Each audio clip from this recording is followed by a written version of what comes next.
and stay tuned. So hey folks, this is the International Air Transport Association. That's their logo. That's the organization which determines airport codes. So of course everybody remembers the Wright brothers, 1903, the first airplane.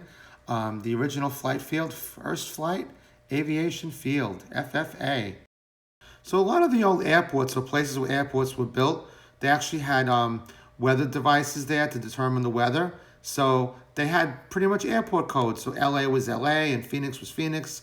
So any airport that had a weather station, they just added an X to it. So therefore, Los Angeles is LAX and Phoenix PHX, Portland PDX, so on and so forth. So as I was talking about before, also, when possible, they try to make airports make sense.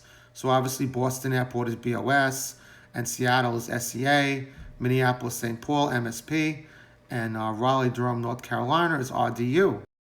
So of course, under this program, there are certain restricted letters. All the Canadian airports have a Y in them. Z is for special use. Q is for international communications. See, all naval stations use the word N. And this is where it gets tricky for places like Newark Airport, who has EWR. And for radio stations, the FCC holds on to the K and the W. So you never see those in airport designations as well either, leading them off. So in talking about the airport codes with the Navy holding on to the N's, that's why you get Newark having EWR. But you could see, once you know that the N is taken off, it kind of makes sense.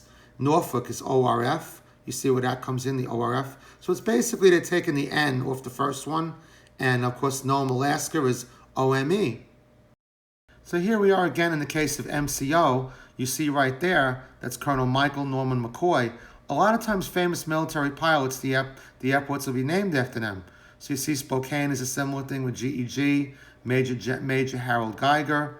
Then you got Knoxville, Lieutenant McNee Tyson.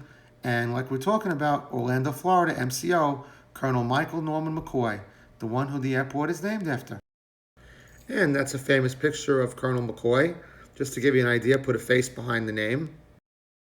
And this is the B-47 Stratojet, the one that he piloted away from civilian areas around Orlando that he ended up passing away in. That's the famous jet that he was in. A night landing in Orlando Airport that my son took on video, and it's a scene that we were all familiar with. A scene we're always happy with coming into Orlando. Nothing like seeing the friendly skies of MCO, Orlando International Airport. So till next time, folks, have a great day, and we'll see you real soon.